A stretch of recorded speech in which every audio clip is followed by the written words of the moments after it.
ये है कमला production private limited और आप देख रहे हैं आपका अपना हिंदी न्यूज़ चैनल 100 न्यूज़ सिर्फ खबर। राजस्थान के 12 छिपा बड़ौद 2 राज्यों को जोड़ने वाली राजस्थान और मध्य प्रदेश की सीमा क्षेत्र में सती माता का डोरा व भव्य कलश यात्रा का 3 मई से लेकर 11 मई तक ग्रामवासियों एवं क्षेत्रवासियों के विशेष सहयोग से आयोजित किया जा रहा है। ग्रामवासियों एवं भक्तजनों द्वारा बताया गया है कि उत्तर प्रदेश की प्रसिद्ध कथावाचक प्रियंका चौधरी अलीगढ़ के मुकरबिंद से श्री राम कथा का श्रवण पान किया जा रहा है। राजस्थान एमपी की सीमा पर स्थित ग्राम बेजाजपुर धेसिया खेड़ी मध्य प्रदेश के बेजाजपुर गांव में सती माता मंदिर का डोरा व कलश प्रतिष्ठान महोत्सव के उपलक्ष्य में श्री राम कथा का आयोजन 3 मई से 11 मई तक रखा गया है। वे प्रसिद्ध कथावाचक प्रियंका जी चौधरी अलीगढ़ के मुखारबिंद से कथा में सैकड़ों भक्तजन तथा कथा का श्रवण पान करते हैं। रोजाना में सैकड़ों की संख्या में श्रद्धालु कथा सुनने पहुंचे। राजस्थान से रोजाना सैकड़ों की संख्या में श्रद्धालु कथा सुनने के लिए पहुंच रहे हैं। प्रभु ये सब आपकी तो कृपा है, हम क्या कर सकते हैं। भगवान बोले आपने तो वो कर दिया जो कोई नहीं कर पाया। तो नारद जी ने कहा हाँ प्रभु आपकी तो कृपा है।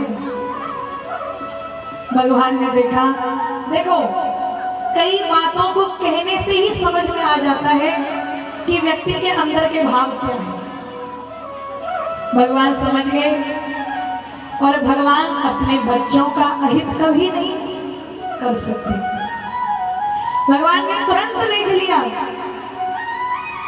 करुणा निधि मन दीख विचारी उर अंकुरे गर्भ तरु भारी। बोले अब नारद जी के मन में अहंकार की उत्पत्ति हो गई और अभी तो ये छोटा सा बीज है, कहीं अंकुरित होते होते अगर पौधा बन गया तो सब गड़बड़ हो जाएगी, इसीलिए मुझे कुछ तो करना पड़ेगा। भगवान ने जैसे ही सुना, भगवान ने नारद जी के भावों को सुन करके तब नारद जी को कहा, सुनो तुमने जो किया हमने सब सुन लिया और भगवान नारद जी के इस अभिमान को दूर करने के लिए भगवान ने एक सुंदर सी लीला की। गोस्वामी श्री तुलसीदास जी लिख रहे हैं, भगवान कह रहे ऐसी लीला करूंगा कि नारद तुम भी आश्चर्यचकित रह जाओगे। और क्या किया भगवान ने, भगवान बड़े कौतुकी है। जैसे भक्त भगवान को कहते हैं ना, अगर भगवान थोड़ी ज्यादा परीक्षा ले ली तो क्या कहेंगे, बोले सारी परीक्षाएं हमारी जीवन में लिख दी, कभी औरों के नंबर भी ले लिया करो। बरेली में मुख्यमंत्री योगी आदित्यनाथ ने कहा कि पिछली सरकार में जातिवाद, अराजकतावादी और तमंचावादी संस्कृति हावी थी। व्यापारी दहशत में थे, उनसे रंगदारी वसूली जाती थी। बेटियां स्कूल नहीं जा पाती थी, मगर भाजपा की सरकार में महानगर स्मार्ट बन रहे हैं। प्रदेश का तेजी से विकास हो रहा है। बरेली अब सेफ सिटी है। व्यापारियों से रंगदारी नहीं वसूली जाती। अपराधी सीना तान कर चलते हैं। वे अब तख्ती टांग कर अपनी जान की भीख मांग रहे हैं। सीएम ने कहा कि उनकी 6 साल की सरकार में 35 लाख करोड़ का निवेश यूपी में आया है। इससे 1 करोड़ से अधिक युवाओं को रोजगार मिलेगा। बरेली कॉलेज हॉकी ग्राउंड में भाजपा के महापौर प्रत्याशी डॉक्टर उमेश गौतम के समर्थन में आयोजित चुनावी सभा में सीएम ने सपा पर परोक्ष रूप से जमकर निशाना साधा। करोड़ गरीबों को 5 लाख रुपए की स्वास्थ्य बीमा का कवर और कोरोना कालखंड में 80 करोड़ गरीबों को फ्री में राशन की सुविधा का लाभ जो आज भी प्राप्त हो रहा है, ये केवल भारत के अंदर हुआ है, दुनिया के अंदर कहीं नहीं हुआ है। बरेली निकाय चुनाव में लखनऊ से आई पर्यवेक्षक संयुक्त समदार ने कलेक्ट्रेट सभागार में पत्रकारों से बात करते हुए बताया कि निकाय चुनाव के लिए सभी तैयारियां पूरी कर ली गई हैं। जिलाधिकारी शिवाकांत द्विवेदी ने बताया कि आने वाले समय में तैयारी का सारा काम किया जा चुका है। 11 मई को चुनाव होना है। निष्पक्ष चुनाव कराने के लिए जिला प्रशासन प्रतिबद्ध है। एसएसपी प्रभाकर चौधरी ने पुलिस की व्यवस्था कर रखी है। बूथ पर मजिस्ट्रेट की व्यवस्था भी की गई है। ये जो संवेदनशील बूथ है उन पर विशेष व्यवस्था की गई है ताकि मतदाता मतदाताओं को परेशानी ना हो। भौगोलिक दृष्टि से भी बूथों को तैयार किया गया है। मतदाताओं के मन में सुरक्षा का भाव रहे। हमारे बूथ अवैध होंगे। मतदाता के अलावा कोई खुराफाती तत्व अंदर नहीं जा सकेगा। हमारी तैयारी बिल्कुल करीब है। आने वाले समय में जैसे कि ट्रेनिंग का कार्य हम पूरा कर चुके हैं।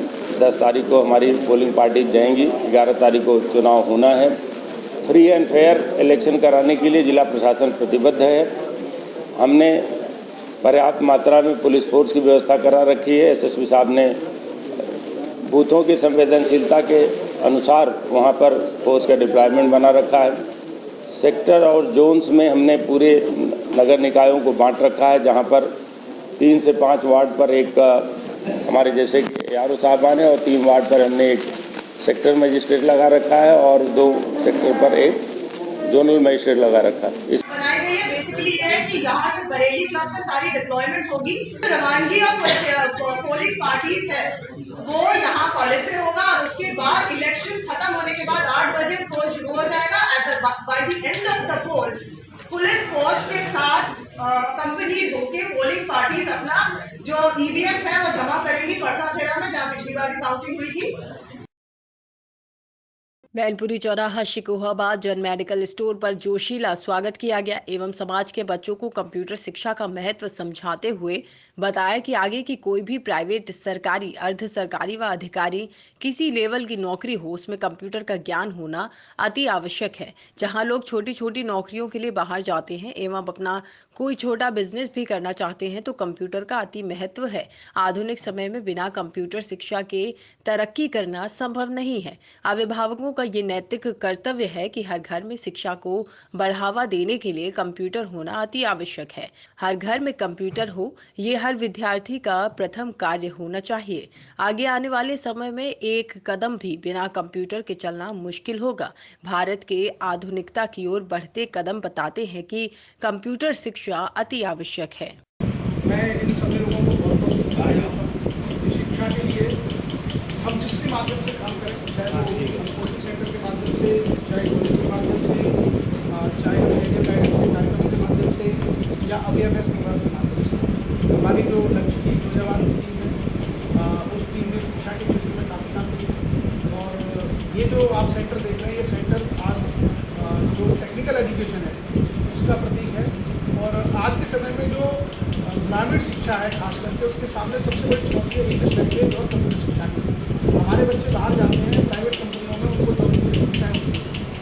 प्राइवेट कंपनी वाले बिना कंप्यूटर की जानकारी वाले बच्चों को नहीं रखते हैं या बिना इंग्लिश लैंग्वेज वाले बच्चों को नहीं रखते हैं।